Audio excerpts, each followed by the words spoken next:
On behalf of the Chambers of Commerce Board of Directors, welcome to the first in the Leaders Series breakfasts. After the summer break, we are eager to get back into the routine, and we are doing that this morning. And it's great to see such a wonderful turnout for the first event of the year, so thank you for joining us. So I'm going to echo some of Chuck's comments from earlier and encourage everybody to give the Vote Prosperity document a read. It is compelling, and I really do encourage you to read it. Chuck mentioned the 4 pillars, and that's really the focus of the platform or the document for this year. And as he said, strengthening economic competitiveness and business confidence is at the heart of this document. So as you all know, a strong provincial economy is key to attracting new business and enabling existing business to grow and thrive. It means we can attract talent and maybe even more importantly, keep the talent that we have. It means investing in trade and showing the rest of the world that Manitoba does indeed have what it needs. It also means investing in rural and northern healthcare, supporting childcare, and focusing on public safety in municipalities. So these are all the things that Chuck commented on earlier. As the voice of business in Manitoba, you don't need to look any further than the Manitoba Chambers of Commerce vision and mission statements to see that the core pillars that are outlined in Vote Prosperity are central to the work that the Chamber does every day. Rooted in collaboration and connection, we are nonpartisan and non-candidate specific. We believe that the economy must be the driving force behind government decision-making, and we look forward to working with the next provincial government to make that a priority. So the big question is who's going to preside at 450 Broadway, and that is why we are here today. We are going to hear from Progressive Conservative leader Heather Stefanson, who was elected as the MLA for Tuxedo in 2000, re-elected in 2003, 2007, 2011, 16, and 19. She was appointed Minister of Justice and Attorney General and Deputy Premier in 2016, and in 2018 she was appointed Minister of Families, while she remained in her role as Deputy Premier.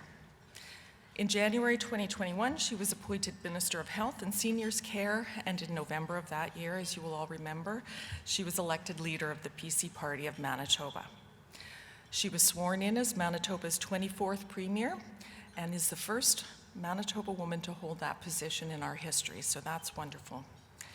An investment advisor, she earned her Bachelor of Arts from the University of Western Ontario, and before completing her financial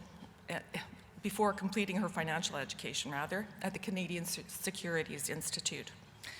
She also worked as an advisor in the offices of the Prime Minister, the Federal Minister of Agriculture, and the Provincial Minister of Education. Ms. Stefanson was born and raised in Winnipeg. She and her husband Jason are the proud parents of Victoria and Tommy, and they enjoy spending time together with the family dogs in the beautiful parks in Tuxedo. So welcome, Ms. Stefanson. We're looking forward to hearing from you this morning.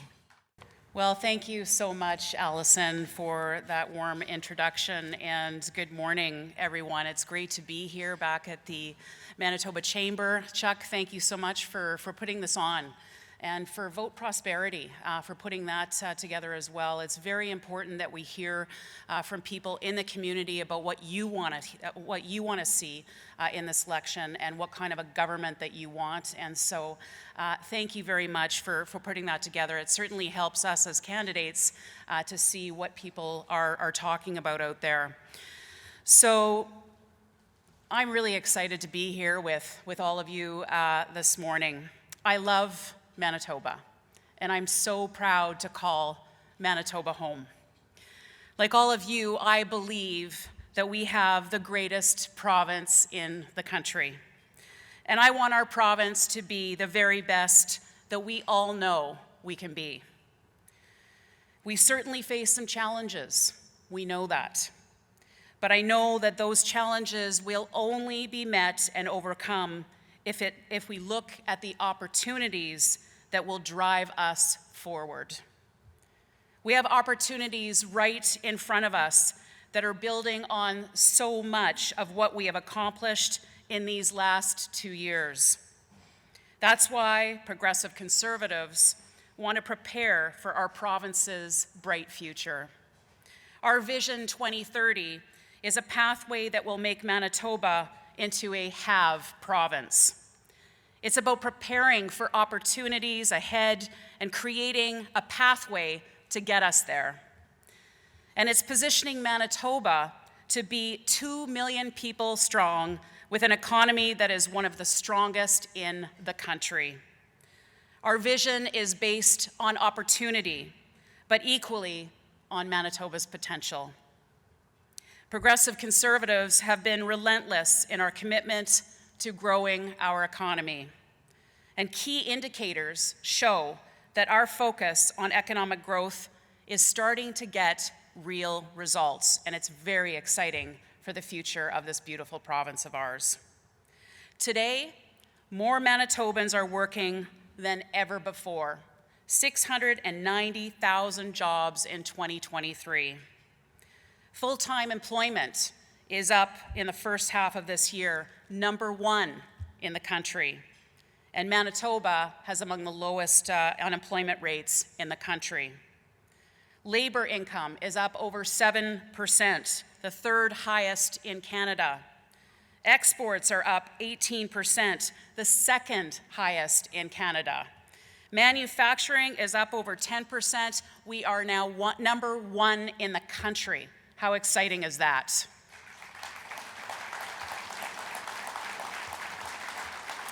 And we are now the third fastest growing economy in the country, and we want to make sure we get to #1, and I know we can.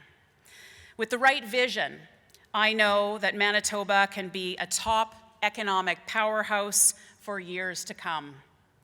We're attracting more businesses by creating a venture capital fund, which will encourage new investment and create more jobs in our province. But to unlock our full potential, we need to utilize our minerals advantage. We are home to 29 of 31 critical minerals the world is searching for. It's why we created Manitoba's critical mineral strategy to maintain our momentum as a top destination for mineral exploration and production. We are also home to some of the cleanest, greenest energy on Earth. Just last month, our PC government laid out our energy roadmap to leverage this advantage that we have. Growing our economy and positioning Manitoba as one of the most attractive places in the country is how we will achieve a 2 million population by 2030. And a strong growing population will allow our province's economy to flourish. We know there's labor shortages being felt in key sectors across the province. That's why our PC team will focus on filling 100,000 jobs in 5 years. We will do this by focusing on homegrown talent, retention, and immigration. Retention is absolutely crucial. Too many young people look elsewhere as they grow up and they spread their wings. And that's why Vision 2030 is so important. Young Manitobans need to see a prosperous future for themselves right here at home. We must continue steering in the right course and building on a strong foundation we have already created. And I'm proud of our record on immigration.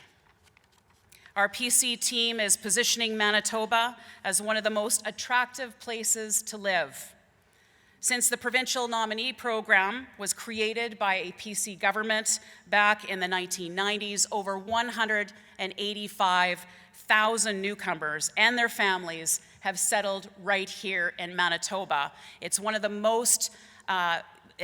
best provincial nominee programs, if not the best, across the country. And it is recognized. I know when I spoke to when I was the chair of the Council of Federation and speaking to my colleagues across the country, they looked at our provincial nominee program as an example right across the country. So we should be proud of that, and we need to build on that.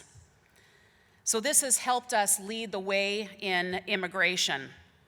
And this year, after demanding more nominee spots from Ottawa, we received a 50% increase to 9,500 nominations.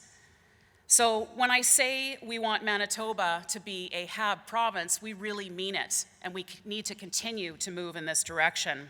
And what we're doing is working.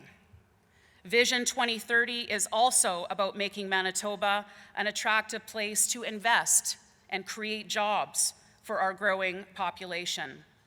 And that's why I was proud to announce this week that a re-elected PC government will eliminate the payroll tax over 8 years and remove 50% of it within one term.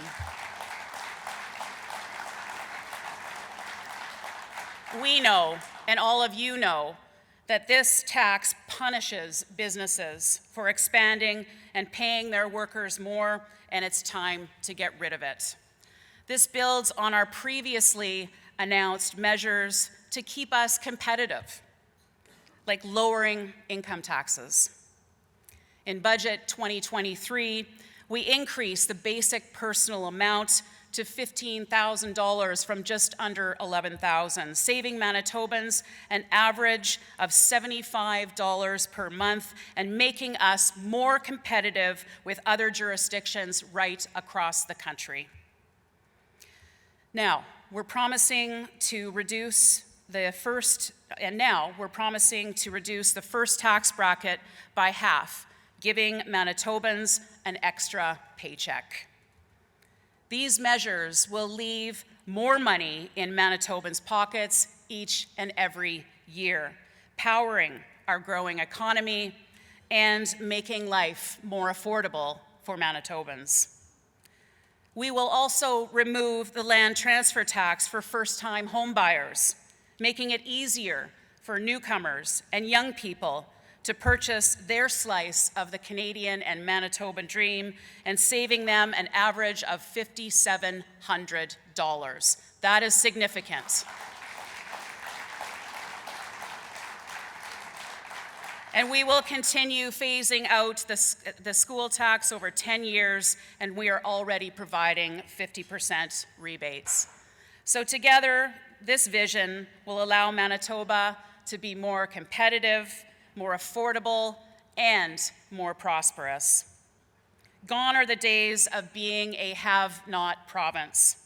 Vision 2030 is the best way we can create more revenues to pay for the services that we rely on, things like better health care and education, infrastructure, and social services. And that's why we must continue the momentum that we have now. We are the only party fighting to help Manitobans make ends meet. We are the only party defending, not defunding, our police. We're the only party focused on giving parents more rights when it comes to their kids in school. And we're the only party healing healthcare with a plan to keep us on the road to recovery. And we're the only party with a plan focused on growing our economy and creating more good jobs here at home. A progressive Conservative government believes that a stronger economy will pay for those services that each and every one of you and all Manitobans rely on. And I am confident that with this vision, Manitoba can and will lead our nation. I believe that Manitoba is the best place in the world, and I wouldn't want to be anywhere else. That's why we are fighting to help Manitobans. We're the only party with a vision to make Manitoba the best we know it can be. And that is why I humbly stand before each and every one of you today and ask for your vote on October 3rd, because with your help, together, we will create a better, brighter future for all Manitobans. Thank you very much. Well, thank you very much for coming today and your comments today. So I kind of wanted to start a little bit, and Allison talked about this in the introduction. How many elections is this for you? 6? I think 7? this is number 7 now. 7? Yeah. So talk a little bit. But who's counting? I know. Let's talk a little bit about, obviously, this is a different role for you in an election. Right. In past elections, there was always a leader, and you were typically, working your constituency. Talk a little bit, just to kind of get us going, how is it different being the leader of a party, and how are you viewing that, in this election as opposed to other ones that you've obviously been involved with? Yeah, I will say it is very different. I am so humbled to have been given this opportunity and to stand before you today and ask for your vote so we can continue the momentum that we have built on over the last few years to make sure we continue that in our province. But I think one of the neatest things was when we dropped the writ and just, meeting in the office before, getting the OIC signed, doing that walkover with the clerk of the Executive Council to see the Lieutenant Governor and having her sign those papers and dropping the writ. It was really such a cool experience, and I just feel so humbled to have been given this opportunity. So is it a different level of excitement that you have, and there's probably a certain element of fear that goes along with this when you have to drop that writ? Well, I think obviously it was no shock, Yeah. I think, to I think anyone. you had it was to the worst kept secret around, I think, that with a set election date. But it's still that, so sometimes in the past, I'm sure other premiers, no one knows when the writ is going to be dropped. And no one really knows until it actually is. But it was still really, really exciting to have been given that opportunity to be a part of that. Let's talk a little bit about the issues. And 20 days, Manitobans are going to go to the polls. Yesterday, you took part in really what was the first opportunity for Manitobans to see the 3 leaders all together on one stage and to start making those differences between heavy construction did an event yesterday, a great event that Chris Lawrence put on. Yeah. One of the big things that people are going to have to make decisions on right now is what those differences are. And let's start with what we've identified, and I think you identified as well, as that key one, the economy. And so how is your plan different from the other parties, and what do you think is better about your plan that's really going to lead to that prosperity that Manitobans are looking for? So what's the difference? Well, one of the main differences, I think, is that we've already had an opportunity to start implementing our plan.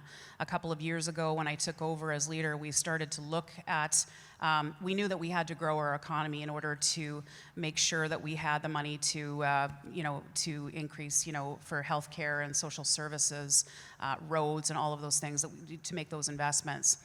And so what I did is established at the time, and I know we've talked about it here before, but the Economic Development Board of Cabinet, as well as the Economic Development Secretariat run by Michael Swiston. And that was about 1.5 years ago that we set that up. And what's really exciting since then is that we have been able to, there's about 64 projects on the go right now within the Economic Development Secretariat, and 13 of those are pretty much, are really ready to go.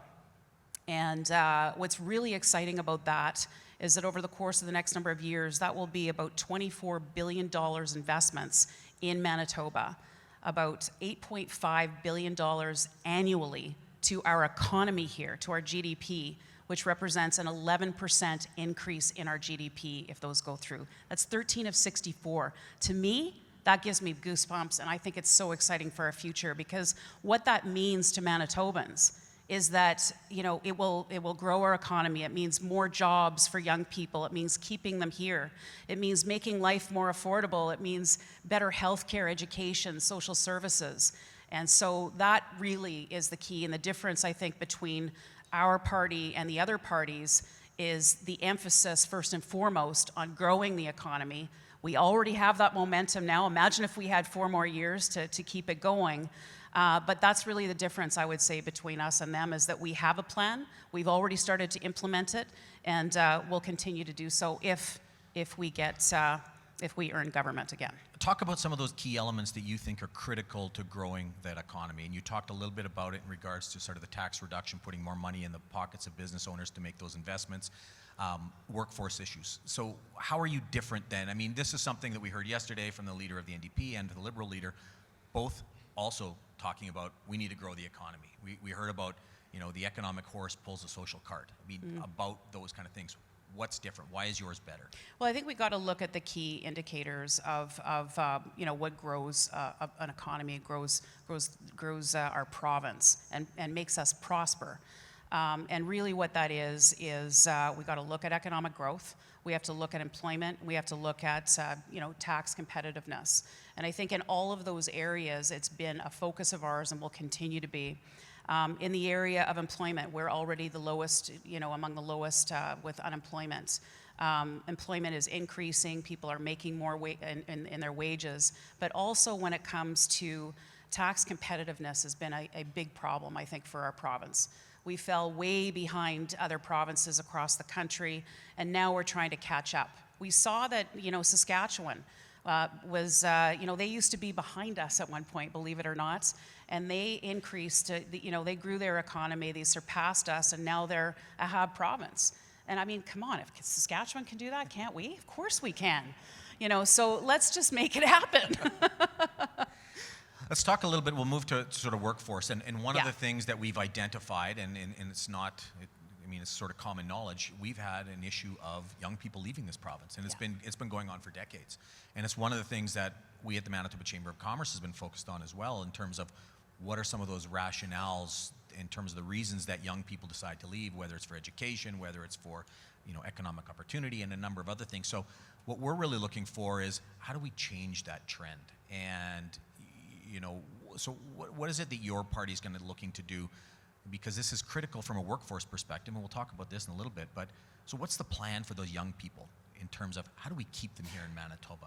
And what do you see the vision for that? Well, we have to be, first and foremost, competitive, at least, with other provinces, because the provinces that we're losing our young people to are in a better advantage tax-wise than we are, more competitive advantage.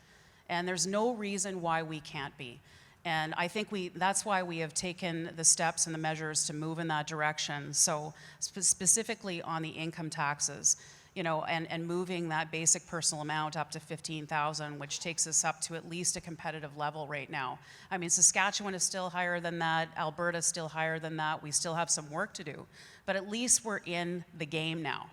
And, you know, we just simply were not in the game before. So when young people are looking at where to locate, it's, well, you know, what's best for me? And so, but not only competitiveness, it's about quality of life. And so the things like, you know, I mean, even just getting the Sea Bears here, basketball, the professional basketball team, you know, our Jets, the Blue Bombers, and, you know, sports like culture, and, you know, getting great concerts here and all of these things is about quality of life for young people. And affordability, obviously, is a big thing as well. And so that's why we made that announcement to eliminate the land transfer tax for first-time home buyers. We want to get those people back to Manitoba, those young people, to live, work, and raise their families here. Do we need to do a better job of telling that story? We do. And we need the help from the business community to do that. We really do. And I think, you know, if we get reelected again, and when we get reelected again, I think it could be very exciting to look at trade and immigration missions when we go out there. We need more people in Manitoba. If we have more people in Manitoba to fill those jobs that are already here, but those jobs that are coming in the future when we're growing our economy is going to be critical. So one is retention, obviously, of our young people, but it's also through immigration. One of the things, and you just touched on a little bit, was on the issue of trade. And you know, we've been saying for the last number of years, and it's both happening at both a federal and a provincial level, that when you talked about the importance of critical minerals, you talked about green energy, you talked about agriculture, manufacturing, all of these various industries, that Manitoba really has what the rest of the world needs. And I think when you look at things from a geopolitical perspective as well, we haven't done a great job on trade in Manitoba for a number of years, in terms of getting products out to other markets and taking advantage of these opportunities we have. So how do you envision that? If you're elected? What are the next 4 years going to look like in really terms of how do we get these products to market, and how do we really start capitalizing on that? Well, first of all, I mean, locally here, we have prioritized infrastructure as a government. $2.5 billion just to roads alone over 5 years. It's one thing the industry was asking us for is, you know, rather than just having, you know, budgets year to year, They want more predictability. So we extended that to 3 years, and now have extended that to 5 years to bring that predictability. So that's just on roads, but $4.1 billion and others, $14 billion on things like schools and hospitals and those kinds of things. So it's building our infrastructure here, but it's also looking at a national strategy when it comes to infrastructure. So you'll know that when the Council of Federation was here in July and I was chairing that meeting, it was the number one thing that I brought to that meeting, and I wanted to get support from the other premiers across the country, was to call on the federal government to have a meeting to talk about a national trade and infrastructure strategy. And that is, it's absolutely key. If we don't have the infrastructure across the country, how do we get our goods to market? So part of that is looking at our ports as well. And we are in a unique position in Manitoba. First of all, we got Centerport, which is fantastic, bringing $1 billion worth of business already to Manitobans. So that extra money that we covered for the federal government, the $20 million, it's already paying in spades to our province. So no brainer. But also looking at our access to tidewater. I mean, with the geopolitical situation that's happening in Europe, they're looking for food. Like, food security is a big issue as well. That we have an advantage here in Manitoba. We have a very unique advantage with our critical minerals, with our clean green energy. Food, agri-food is a huge industry here in Manitoba. So we're in a very unique position to put us on the world stage, and businesses are starting to look at that too. What's the level of urgency, though, to take advantage of these? Because we've talked about this, and I've raised this previously. I'm always concerned that these opportunities are not going to wait for Manitoba, is that we need to have a level of urgency, whether it be on the Port of Churchill, whether it be on some of those pieces. Yeah. So what level of urgency do you see that as part of your sort of Plan 2030? Yeah. Your So we've already started to move in that direction. So the investments in Centerport, the investment in the rail line up to Churchill, we've already been looking, we've established our energy strategy, our critical mineral strategy. We've announced that we're going to have a hydrogen strategy as well. We need to have those, we need to gather people in the community to make sure we get those strategies right, and then start to implement them. So we're at a stage now where we're able to implement all those. So we are moving in the right direction. What we can't afford is to stop that momentum. Let's talk a little bit about cost pressures, and the rising cost of living and increasing costs for mortgages are having a considerable impact on Manitobans, obviously. Yeah. And our province has traditionally had an affordable housing market compared to other provinces and jurisdictions, and this has really been an advantage when we try to attract families and skilled workers to the province. If you're to form the next government on October 3rd, what are you going to do to help increase the supply of housing here in Manitoba, which really helps with that affordability? So what's the plan for housing? Yeah, so I think we were talking about this earlier today, or just this morning, and I think that there's a number of things. First of all, we've already started to make some regulatory changes so that it's easier for business to come forward and develop, for developers to come forward and develop. Now, there's still a lot more work, I think, that needs to be done there, given our discussion this morning, but we need to be working with municipalities towards making sure that we break down those barriers to building the housing. But I think also there is a component of it where, when it comes to low-income housing, that we've got rent assist programs to help those, give them a hand up to be able to afford that housing as well. But also looking at new builds as well. But looking at it as a whole of community approach to this.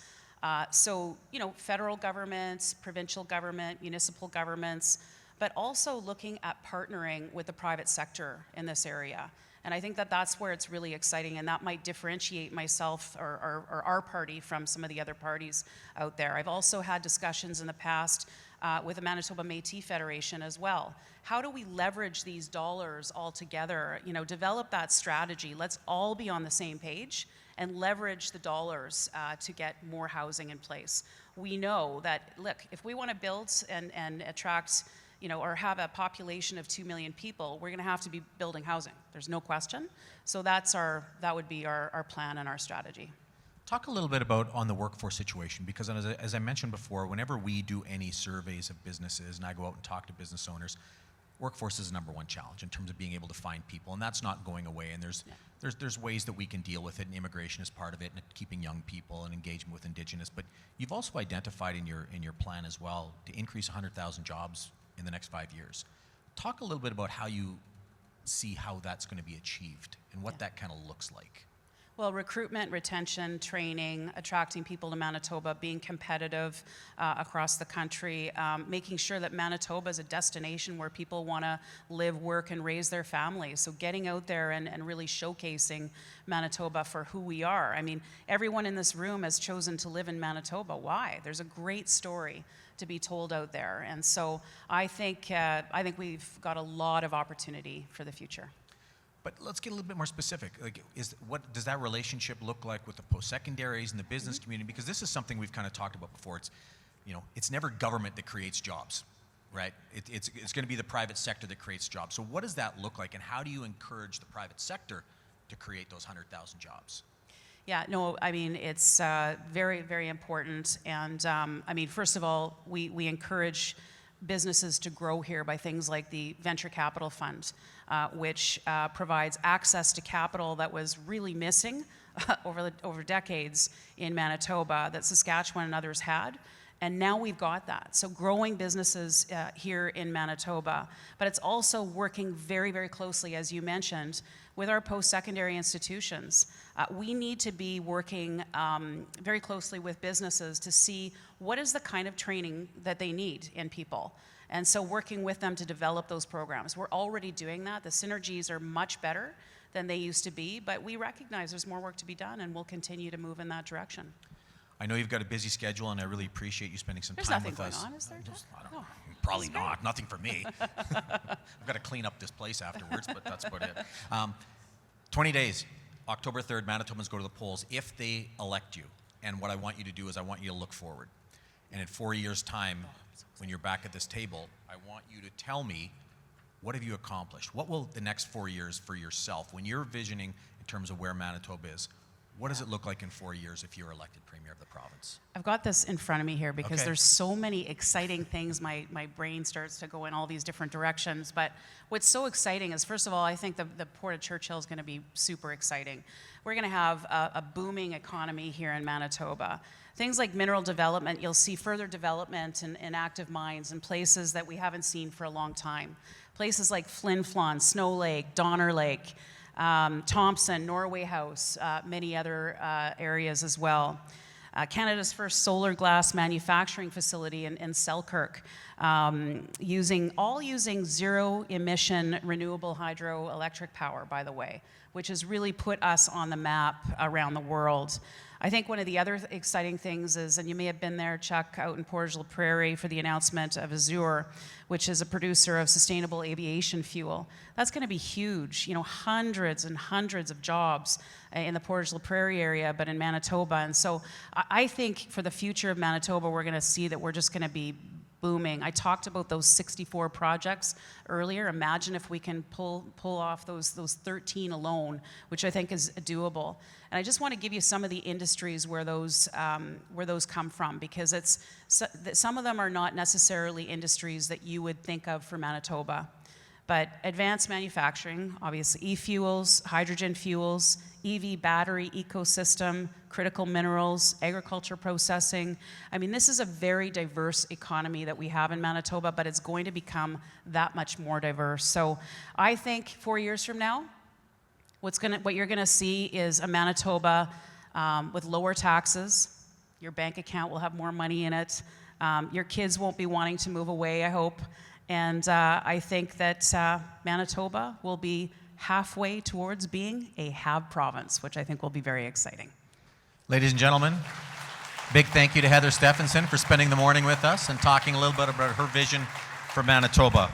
Again, thank you to our event sponsors, Bell MTS, the Manitoba Real Estate Association, and our exclusive Leader Speary's media sponsor, the Winnipeg Free Press. A couple of things on economic development. If you're interested in learning more and some of the things that she talked about, Manitoba Chamber of Commerce, we do economic development tours, and we will be in Flin Flon and Snow Lake on October 17th to 19th, and there is room to come along. If you're interested in seeing firsthand what's going on in these communities, we'll take you there. When are you going? Can I come? You can come, absolutely. Steinbach and Niverville, another great part of the province that's continually growing, November 8th and 9th. You can join us for those tours as well.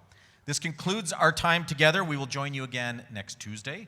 I want to thank you all for joining us today and supporting the Manitoba Chamber of Commerce. Everyone have a great day. Thanks, everyone. Have a great day. Thanks, Chuck.